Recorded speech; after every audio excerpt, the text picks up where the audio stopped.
نقصان کیا ہے؟ وہ ایک مہنگائی کی ایک لہر وہ پیدا ہونے کے بعد جن معاشی بحرانوں سے وہ گزرے گی، وہ نسل، اس کا اندازہ اس نسل کو ابھی ہے نہیں کہ ان کو آنے والے وقت میں کن مشکلات سے سامنا کرنا پڑے گا.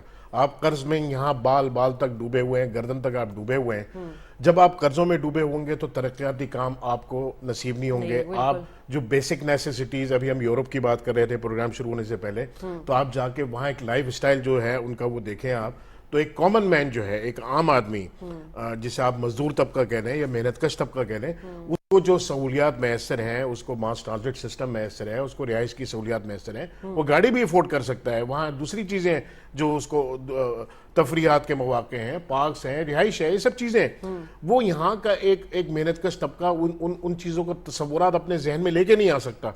تو اگر ہم وہ اسٹینڈرڈ آف لیونگ چاہتے ہیں اور اپنے معاشرے کو وہاں تک لے جانا چاہتے ہیں تو ہمیں کئی دہائیاں درکار ہوں گی اپنے لوگوں کو اور اپنے عوام کو وہاں تک لے جانے کے لیے. اور پھر جب حالات بہتر ہوتے ہیں یا بہتری کی طرف جاتے ہیں، آپ یہ سب ڈیپینڈ کرتا ہے آپ کے معاشی حالات پر. معاشی حالات آپ کے بہتر ہوں گے، آپ کی امپورٹ ایکسپورٹس، آپ کے ایکسپورٹس جو ہے ان کا توازن آپ کے حق میں ہوگا تو آپ کے حالات میں بہتری شروع ہو جائے گی. یہاں ہوتا ہی ہے، یہاں ذرا سے حالات بہتر ہونے شروع ہوئے، ایکسپورٹ آپ کی بڑھنی شروع ہوئی، آپ کے جلسے جلوس اور آپ کے تو اس صورتحال میں آپ اگر کمپیریٹیو بھی ہیں، آپ اگر غیر انٹرنیشنل مارکیٹ میں آپ جو پروڈکٹ سیل کر رہے ہیں وہ انٹرنیشنل مارکیٹ میں اگر آپ وہ کم قیمت پر بھی بیچ رہے ہیں تو سامنے والے کو اعتبار اس بات پر نہیں ہوتا کہ آپ کے سیاسی حالات میں غیر یقینی ہیں. وہ آپ کو آرڈر دینے سے کترائے گا کہ یار میں جس چیز کا آرڈر دے رہا ہوں یہ وقت پر مجھے ڈیلیور کر سکتے ہیں نہیں کر سکتے. نتیجہ یہ ہوتا ہے کہ آپ کی ایکسپورٹس گرتی ہیں. آج ہم ایلسیاں نہیں کھول پا رہے ہیں، آج ہم درآمدات پر ہمارے قدغن لگی ہوئی ہے، تو ہماری ٹریڈ متاثر ہو کے بیٹھی ہوئی ہے. اس ٹریڈ کے متاثر ہونے کی وجہ سے بے روزگاری آپ دیکھیں کتنی زیادہ بڑھ رہی ہے، اور مہنگائی کا ایک جن ہے جو بے قابو کے اس وقت پھیلا ہوا ہے، قابو میں نہیں آ کے دے رہا. ہماری جو معیشت ہے وہ پہلے ہی دباؤ میں ہے اور آج سے نہیں، یہ گزشتہ کچھ عرصوں سے ہے. اس کے لیے یقیناً ہم حکومت جو ہے وہ کوششیں بھی کر رہی ہے، لیکن اس وقت کوئی بھی کوشش کیا کامیاب ہو سکے گی؟ جو انسرٹنٹی، وہ تو الگ بات ہے. اس وقت تو آپ یہ سمجھیں کہ افواج پاکستان جو ہمارا پرائیڈ ہے، جس پہ ہر پاکستانی کو فخر ہے، جن کی وجہ سے ہم راتوں کو سکون سے سوتے ہیں، جن کی ناگہانی آفت ہے وہ ہمیں عوام کو جو ہے ان کو ریسکیو کرتے ہیں، باقی لوگ تو بعد میں آتے ہیں، سب سے پہلے ہماری فوج آتی ہے. اس وقت یہ اس طرح کی باتیں کرنا اور افواج پاکستان کے طرف سے صبر و تحمل کا مظاہرہ کرنا، مطلب آپ ایز این اکانومسٹ اس کو کس طرح دیکھ رہے ہیں؟ جی دیکھیں، یہ ایک بات تو طے ہے، یہ مطلب ایک اس میں کوئی لگی لپٹی نہیں ہے کہ انریسٹ رہے گا تو اس پہ سب سے پہلا جو اثر آتا ہے وہ اکنامک ایکٹیویٹی کے اوپر آتا ہے. کاروبار بند ہوگا تو ظاہر بات ہے کاروبار بند ہوگا، اس کے پیچھے جو پورا ایک ملٹی پلائر ایفیکٹ ہوتا ہے کہ ایک انڈسٹری بند ہوتی ہے، پھر جو اس کے سپلائر ہوتے ہیں ان کا کام بند ہوتا ہے، اس کے پیچھے جو سپلائر ہیں اس کا بند ہوتا ہے، پھر ہر کسی کی ایک بے روزگاری ہے. تو ظاہر ہے کہ وہ صرف ایک جگہ نہیں رکتی ہے، یہ بات جو ہے پوری طرح پھیل رہی ہوتی ہے. ایک شہر کے اندر ہنگامہ ہوگا تو جتنے بھی اس کے سراؤنڈنگ میں ہے اور پورا ملک جو ہوتا ہے اس سے بالکل متاثر ہو رہا ہوگا. اور ہمارے یہاں یہ ہوتا ہے کہ جو پولیٹیکل ایکٹیویٹیز خاص طور پہ جو ڈسٹرکٹیو ایکٹیویٹیز ہیں وہ بالکل شہر کے ان علاقوں میں ہوتی ہیں جو کہ اکنامک ہب ہوتے ہیں، اور وہ میرا خیال ہے کہ جان بوجھ کے جو ہے اسی کو ہی ٹارگٹ کیا جاتا ہے اور وہیں پر ہی جو ہے سب کچھ کیا جاتا ہے. اور اس دفعہ جو یہ صورتحال آئی ہے یہ بھی تقریباً بالکل جیسے پہلے ہوتا تھا. البتہ یہ ہے کہ اس دفعہ خاص طور سے جو نشانہ بنایا گیا ہے، جیسے آپ نے بتایا کہ وہ افواج پاکستان اور اس کو جو ہے نشانہ بنایا گیا ہے اس پہ. اب اس میں اکنامک ایکٹیویٹی کے حوالے سے اگر میں صرف بات کروں اس میں تو نقصان ظاہر بات ہے کیا کہتے ہیں سب کچھ جو ہے یہ بتا دیے گئے، لیکن اس کا یہ انڈیکیشن کچھ اس طرح کی ہوتی ہے کہ فیوچر ایکٹیویٹی جو ہے نا آپ کی بہت زیادہ متاثر ہوں گی. دیکھیں پاکستان کی اکانومی ویسے بہت نظر آ رہا ہے آپ کو بڑی ویک ہے، سب کچھ ہے، لیکن اس کے باوجود دیکھیں ان ڈیپتھ اگر آپ دیکھیں ہم نے ساری ادائیگیاں بیرونی بالکل وقت پہ کی ہیں اور پوری کی ہیں. تو اس کا مطلب یہ ہے کہ ہماری اتنی ڈیپتھ موجود ہے. اور صاحب کہہ بھی چکے کہ ہم جون تک کر بھی دیں گے ادائیگیاں. جی بالکل. تو الحمدللہ ابھی تک اتنی بھی خراب صورتحال نہیں آئی ہے، لیکن اگر یہ اس طرح کی چیزیں شروع ہو جائیں گی کہ ایک ادارہ دوسرے ادارے کے سامنے کھڑا ہو جائے اور بالکل پولرائزیشن اس طرح کی ہو جائے تو پھر ظاہر ہے کہ حالات پھر اور زیادہ قابو سے باہر ہو جائیں گے. اور اس میں دیکھیں ایک چیز اور بھی ہے ہمارے یہاں، میں بار بار اس بات کو کہتا ہوں کہ جو بھی پالیسی کے ذریعے سے نقصان، لیکن جس طرح سے ہم نے اپنے اسٹیٹ بینک آف پاکستان کو بالکل آزادی کے نام کے اوپر IMF کے حوالے کر دیا ہے، تو اس نے تو ایک ہی سب سے زیادہ بیڑا غرق کیا ہے. ورنہ اس سے پہلے بھی کچھ اس طرح کی پولیٹیکل چیزیں آتی تھیں، لیکن پھر یہ کہ ریسٹ آ جاتا تھا اور لوگ جو ہے کیا کہتے ہیں اس کو کنٹرول، جو بھی گورنمنٹ آتی تھی کر لیتی. لیکن اب کنٹرول کریں کیسے؟ اس لیے کہ وہ تو آپ اس کو پالیسی ڈکٹیٹ کر ہی نہیں سکتے کہ وہ ریاست کو ڈکٹیٹ کر رہا ہے. اس کی وجہ سے بہت زیادہ خراب جو ہے وہ صورتحال ہے اس میں. ٹھیک ہے.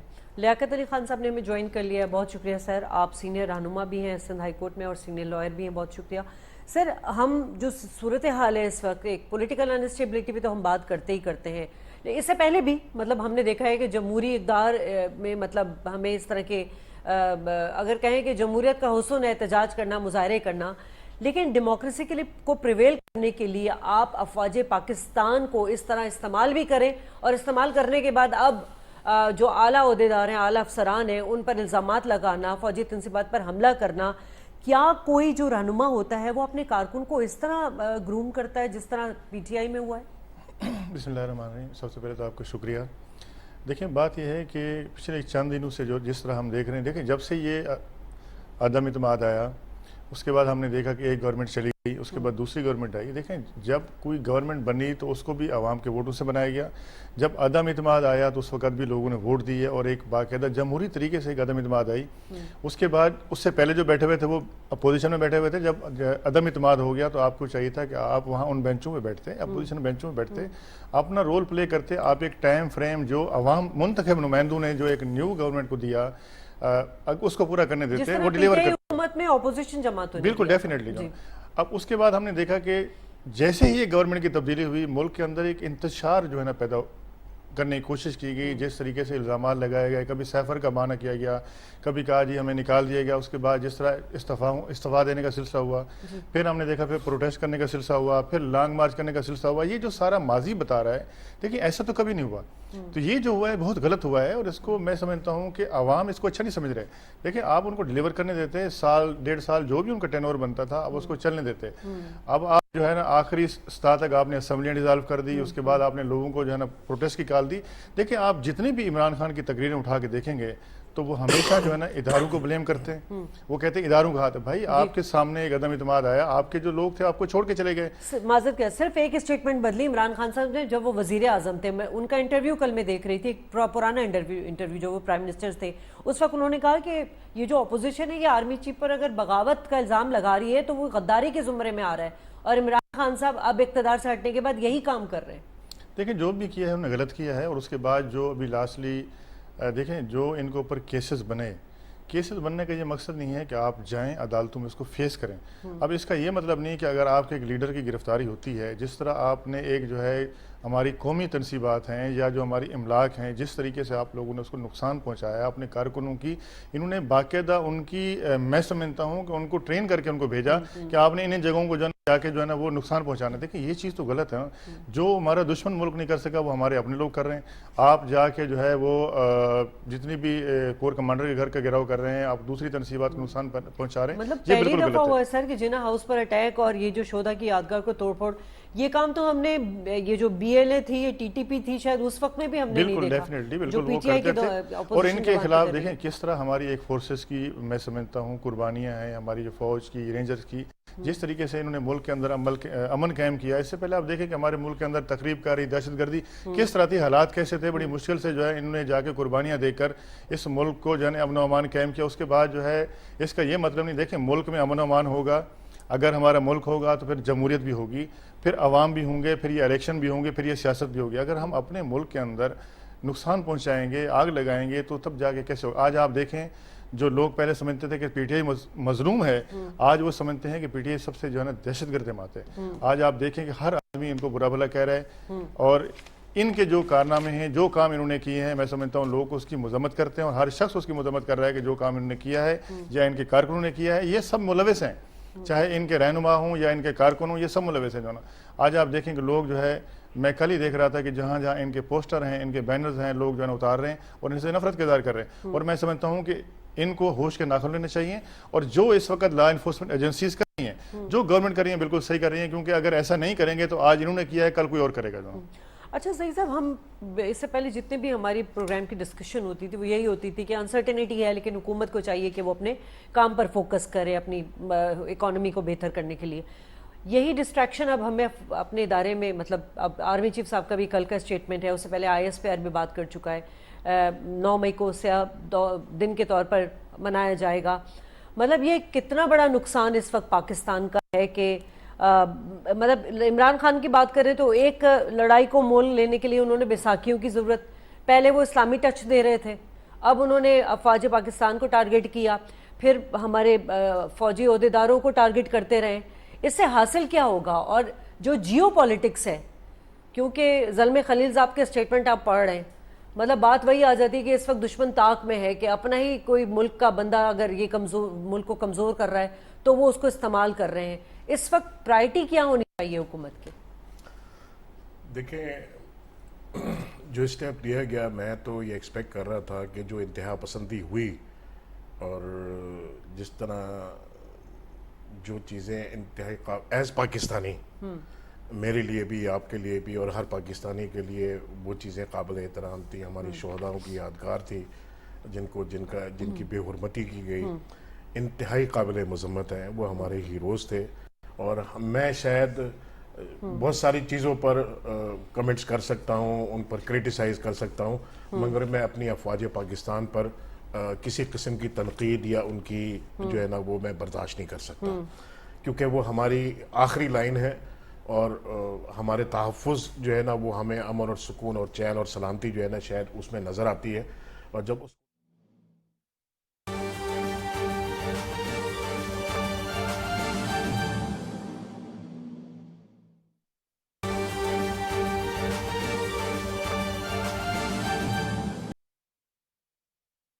اب دیکھیں، اگر کسی جلسے میں، جلوس میں آج آپ نے سوشل میڈیا کا سہارا لے کے آپ اگر 2-4 لوگ فوج کو کوئی غلط کہہ رہے ہیں یا اس کو برا بھلا کہہ رہے ہیں تو اس کا یہ مقصد نہیں ہے کہ جو ہے نا وہ فوج ہماری خراب ہے. میں سمجھتا ہوں کہ ان کو کاؤنٹر کرنا چاہیے اور ایسے لوگوں کے اوپر جو ہے نا کرٹیسائز کرنا چاہیے، تنقید کرنا چاہیے.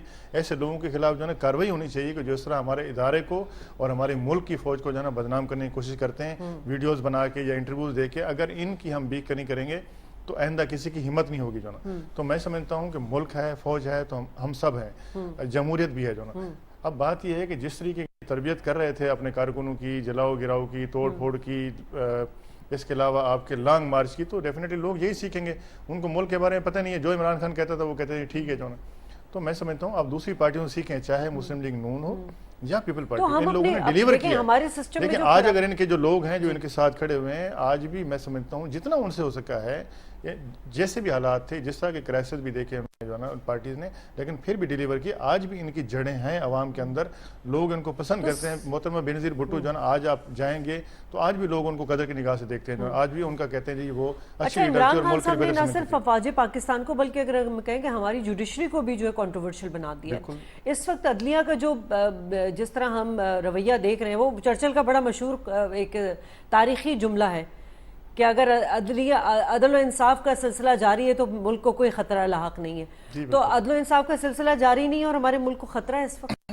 دیکھیں، میں سمجھتا ہوں، دیکھیں عدلیہ کا ایک اپنا کام ہے، عدلیہ اپنا کام کر رہی ہے. لیکن میں سمجھتا ہوں کہ جتنا ہمیں عدلیہ کو آزادی دینی چاہیے، عدلیہ کو سپورٹ کرنا چاہیے، جتنی ہم عدلیہ کو مضبوط کریں گے اتنی جو ہے لوگوں کو انصاف ملے گا. ہماری جتنی بھی گورنمنٹ رہی ہے، میں سمجھتا ہوں کہ انہوں نے کبھی بھی اتنا سپورٹ نہیں کیا گورنمنٹ کو جانا. آپ یہ دیکھیں کہ آپ کبھی شاید عدالتوں میں جائیں، آپ جا کر دیکھیں. پولیٹیکل کیسز کے حوالے سے میں بات نہیں کر رہا، میں اس کے علاوہ اوورآل بات کر رہا ہوں کہ وہاں پہ بہت ضرورت. 12,000 کیس پینڈنگ میں ہے، ٹھیک ہے، اور ایک کیس میں آپ اتنا ریلیف دے دیتے ہیں، 5 منٹ میں ریلیف دے دیتے ہیں آپ. مطلب سوالات تو بہت سارے اٹھ رہے ہیں نا. عوام کو تو شعور آ رہا ہے. مطلب جو پارٹی جس کے مشتعل کارکن جو ہیں وہ فوجی تنصیبات کو جلا رہے ہیں. نہیں، ایسا نہیں ہے. دیکھیں، ایسا نہیں ہے. میں سپریم کورٹ کی سپریم کورٹ کی بات کر رہی تھی. سر، ان کو اگر جس پارٹی کے کارکنان نے جلاؤ گراؤ کیا، اس کا لیڈر جب آتا ہے اور اگر معذرت کے ساتھ کہا جاتا ہے کہ آپ کو دیکھ کر خوشی ہوئی، تو پھر مجھے ملزم کو دیکھ کر خوشی ہونی چاہیے.